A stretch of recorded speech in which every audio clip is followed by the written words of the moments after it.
Brought to you by NBC bearing, भारताची पहिली bearing उत्पादक। नमस्कार। या पत्रकार परिषदेमध्ये आपल्या सगळ्यांचं मनापासून स्वागत। जनाब संजय राऊत यांनी पुन्हा एकदा सकाळी वायफळ बडबड करत शेतकऱ्यांचे कैवारी आम्हीच आहोत अशा पद्धतीचं ढोंग सादर करण्याचा प्रयत्न केला, परंतु भारतीय जनता पार्टीतील नेतृत्वातील महायुती सरकार हे शेतकऱ्यांच्या बांधावर आहेत। आज मराठवाड्यामध्ये मोठ्या प्रमाणात शेतकऱ्यांचं नुकसान झालंय, जनावरांचा मृत्यू झाला, शेतीचं मोठ्या प्रमाणामध्ये नुकसान झालेलं आहे, पिकांचं नुकसान झालेलं आहे। अशा परिस्थितीमध्ये आमचे मंत्री घरात बसून नाहीत तर शेतकऱ्यांच्या बांधावर आहेत। आमचे लोकप्रतिनिधी, आमचे आमदार शेतकऱ्यांच्या मदतीसाठी अतिशय तत्पर आहेत आणि शेतकऱ्यांना मदत झाली पाहिजे यासाठी सर्वाधिक प्रयत्न लोकप्रतिनिधी म्हणून महायुतीचे तिन्ही घटक म्हणजे भारतीय जनता पार्टीचे कार्यकर्ते शेतकऱ्यांच्या बांधावर पोहोचलेले आहेत। एकनाथ शिंदे यांचे कार्यकर्ते देखील शेतकऱ्यांना मदत करतायत आणि स्वतः अजित पवार यांचे कार्यकर्ते देखील शेतकऱ्यांना मदत होईल यासाठी प्रयत्न करत आहेत। प्रत्येक शेतकऱ्यांना मदत झाली पाहिजे। मराठवाड्यावर जे आसमानी संकट आलंय त्या संकटामध्ये धीरोदात्तपणे आपण त्याला सामोरं गेलं पाहिजे आणि शेतकऱ्यांना मदत झाली पाहिजे यासाठी सरकार अतिशय मेहनत करतंय आणि प्रयत्न करतंय।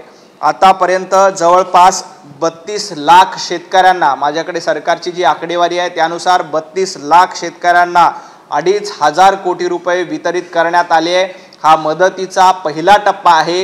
यानंतर तातडीनं एक बैठक घेऊन दुसऱ्या टप्प्यामध्ये शेतकऱ्यांना मोठ्या प्रमाणात मदत केली जाईल। विशेष म्हणजे मराठवाड्यात जो ओला दुष्काळ सदृश्य परिस्थिती झाली आहे त्या पार्श्वभूमीवर कुठलेही निकष न बघता ज्या ज्या शेतकऱ्यांचं नुकसान झालंय त्या प्रत्येकाला मदत करण्याचं काम, त्या प्रत्येकाच्या पाठीशी उभं राहण्याचं काम सरकारच्या माध्यमातून केलं जात आहे। आज आमचे सगळे मंत्री बांधावर आहेत आणि शेतकऱ्यांना मदत करतायत, शेतकऱ्यांना आधार देत आहेत। एवढंच नाही तर मुख्यमंत्री देवेंद्रजी फडणवीस यांनी प्रशासनाला देखील आदेश दिलेले आहेत की कुठल्याही परिस्थितीमध्ये शेतकऱ्यांना मदत झाली पाहिजे। निकष वगैरे सगळे बाजूला ठेवा आणि आधी शेतकऱ्यांना मदत करा अशा पद्धतीच्या सूचना स्वतः देवाभाऊंनी दिलेल्या आहेत। आज स्वतः मुख्यमंत्री देवेंद्रजी फडणवीस हे सोलापूर आणि लातूर भागातील पूरस्थितीचा आढावा घेणार आहेत आणि त्या ठिकाणी शेतकऱ्यांच्या पाठीशी भक्कमपणे उभा राहण्याच्या सूचना या अधिकाऱ्याला दिल्या जातील आणि प्रशासनाला देखील दिल्या जातील। एवढंच नाही तर उपमुख्यमंत्री एकनाथजी शिंदे धाराशिवच्या दौऱ्यावर आहेत। धाराशिवमध्ये जाऊन तिथं बांधावर जाऊन ते पाहणी करतील। अजितदादा सकाळी 7 वाजल्यापासून फील्डवर आहेत आणि ते देखील शेतकऱ्यांना पाठबळ देत आहेत, शेतकऱ्यांना मदत देत आहेत। माढा भागामध्ये सकाळी 7 वाजल्यापासून अजित पवारांचा दौरा सुरू आहे। आमच्या पंकजाताई मुंडे तिकडं जालना जिल्ह्यामध्ये शेतकऱ्यांच्या बांधावर जात आहेत, शेतकऱ्यांच्या शेतामध्ये जाऊन नुकसानीची पाहणी करतायत। दुपारी त्या बीड जिल्ह्यामध्ये जाणार आहेत।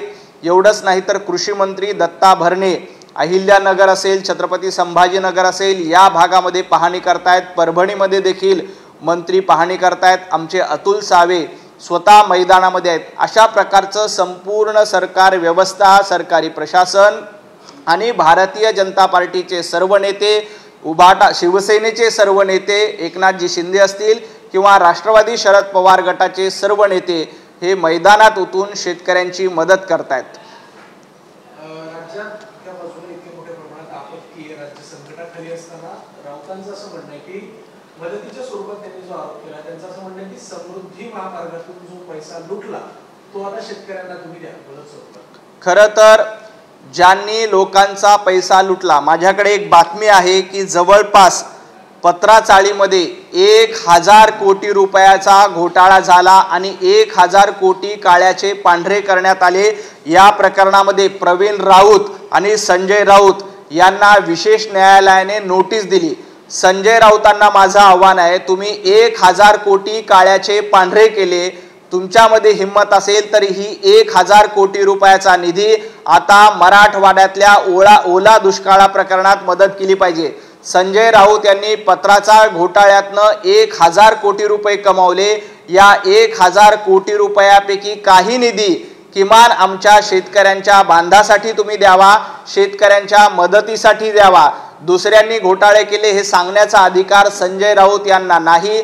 पत्राचाळ असेल किंवा कोविडच्या घोटाळ्यातून करोडो रुपये संजय राऊत तुम्ही कमवले। आज थोडा आमच्या शेतकऱ्यांच्या बांधवासाठी खिशामध्ये हात घाला आणि जे मराठवाड्यामध्ये दुष्काळग्रस्त असतील, ओला दुष्काळ झालेल्या शेतकऱ्यांना मदत करा।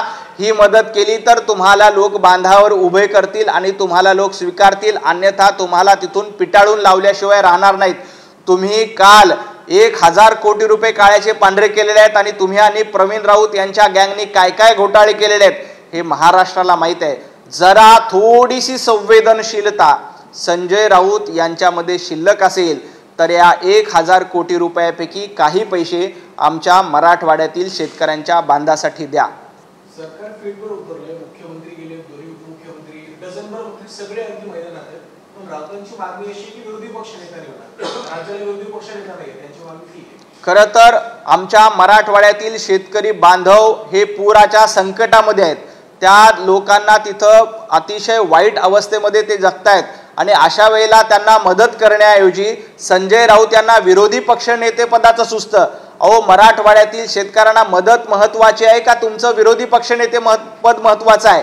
ज्या पद्धतीनं मराठवाड्यातील शेतकऱ्यांची अवस्था झाली आहे अशा पार्श्वभूमीवर शेतकऱ्यांच्या बांधावर तुम्ही जाणार नाहीत, शेतकऱ्यांना मदत तुम्ही करणार नाहीत आणि तुम्ही म्हणणार विरोधी पक्ष नेते निवडा।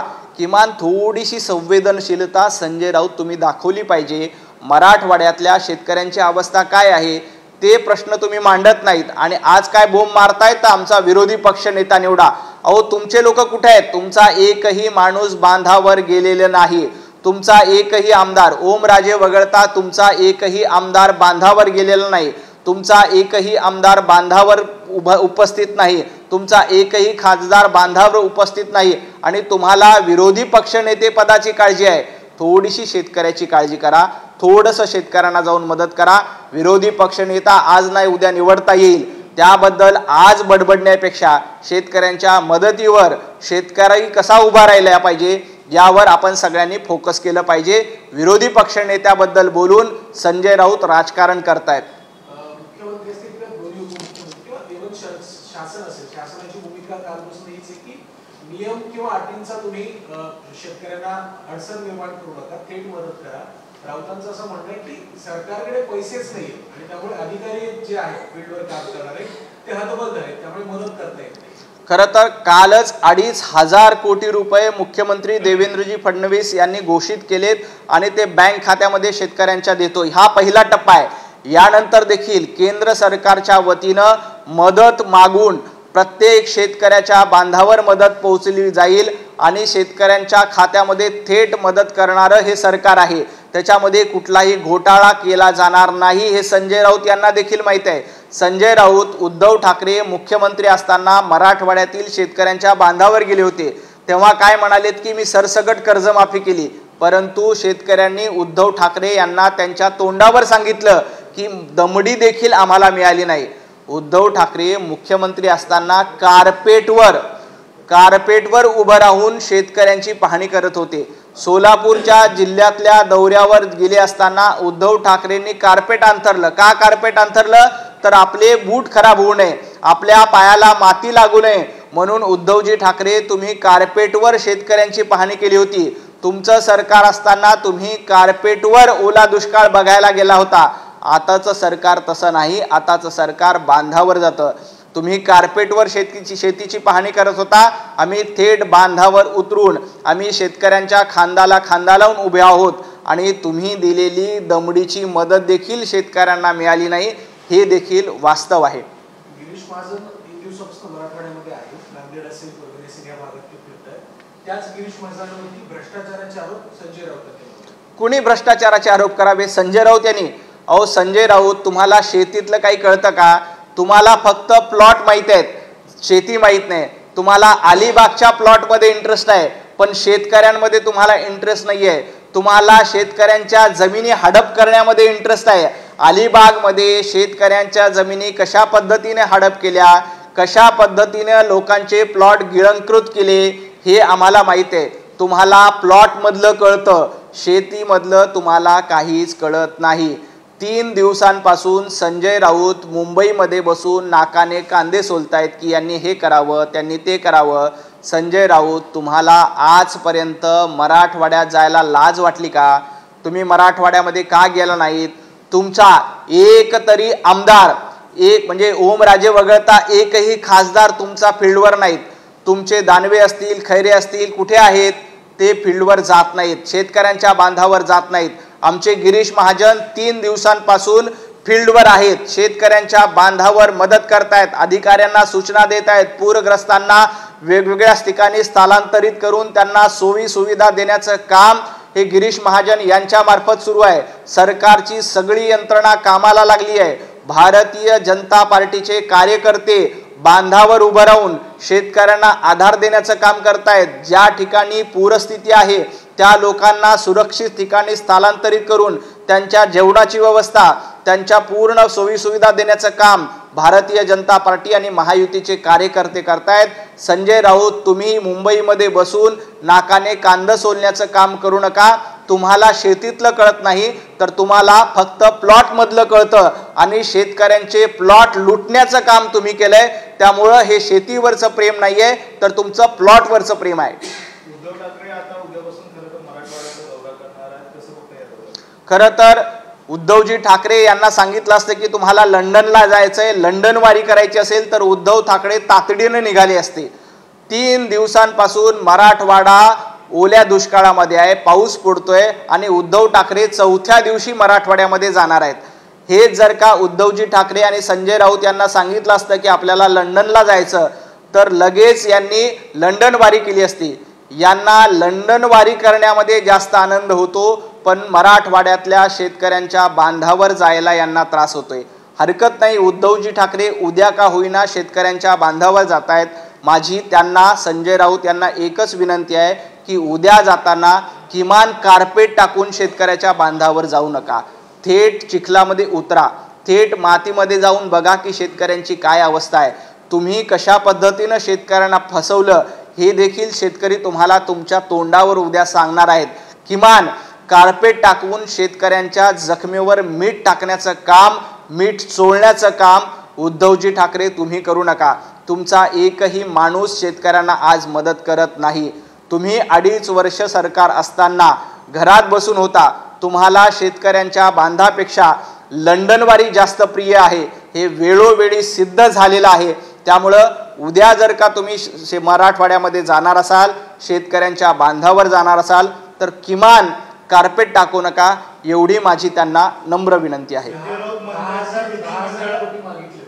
राऊत म्हणतात की विधिमंडळामध्ये खरं तर विरोधी पक्ष नेते आहेत ते दिले जात नाहीये, कारण की त्याप्रमाणे त्यांनी आतापर्यंत ट्विट केले या सगळ्या संदर्भामध्ये की दोन्ही बाजूला खरं तर 2 उपमुख्यमंत्री दिले, काही कामाचे नाहीयेत, मात्र जनतेचा आवाज मांडणारे खरं तर विरोधी पक्ष नेते पण देत नाही. खरं तर जनतेचा आवाज उठवण्याचं काम हे भारतीय जनता पार्टी सातत्याने करते. संजय राऊत जनतेचा आवाज उठवत नाहीत, संजय राऊत बिल्डरांचा आवाज उठवतात. संजय राऊत शेतकऱ्यांचा आवाज उठवत नाहीत, तर संजय राऊत हे बिल्डरांचा आवाज उठवतात. संजय राऊत यांना शेतीमधलं कळत नाही, तर संजय राऊत यांना प्लॉटमधलं कळतं. संजय राऊत यांना मराठवाड्यातील शेतकऱ्यांचा बांध दिसत नाही, परंतु संजय राऊत यांना अलिबागच्या प्लॉटचा बांध मात्र दिसतोय. त्यामुळं शेतकऱ्याच्या प्रश्नाबद्दल, जनतेच्या आवाजाबद्दल संजय राऊत यांनी बोलू नये. मराठवाड्यातला शेतकरी आज संकटात आहे. अशा पद्धतीनं शेतकरी संकटात असताना त्याला मदतीची मागणी करावी, त्याला हातभार व्हावा, अशा पद्धतीची वागणूक आपली असावी. ते सोडून आम्हाला विरोधी पक्षनेते द्या, आम्हाला उगवायला खुर्च्या द्या, अशा पद्धतीची संजय राऊत तुमची मागणी आहे. काय मानसिकता आहे तुमची? ज्या पद्धतीनं आमच्या मराठवाड्यातला शेतकरी आज हवालदिल आहे. खरं तर संजय राऊत तुम्ही आधी बांधावर जायला पाहिजे होतं. तुम्ही तुमच्या जुन्या विरोधी पक्षनेत्याला सुचवायला पाहिजे होते की जरा बांधावर जा. तुम्ही सगळ्या आमदारांना सांगायला पाहिजे होते की तुम्ही बांधावर जा. तुम्ही तुमच्या खासदारांना सांगायला पाहिजे होते की बांधावर जा. ते सगळं न करता तुम्ही आज काय म्हणताय की आम्हाला विरोधी पक्षनेते पद द्या. तुम्हाला उभवायला खुर्च्या पाहिजेत. शेतकऱ्यांचं दुःख तुम्हाला दिसत नाही. शेतकऱ्यांचे अश्रू तुम्हाला दिसत नाही, तुम्हाला तुमचा पद, तुमचा पैसा जास्त महत्त्वाचा आहे, हे हा तुमचा अजेंडा आहे। शेतकऱ्यांचं दुःख तुमचा अजेंडा नाही, तर विरोधी पक्षनेते पद हे संजय राऊत आणि उभाटा गटाचा अजेंडा आहे। Brought to you by NBC bearing, भारताची पहिली बेअरिंग उत्पादक।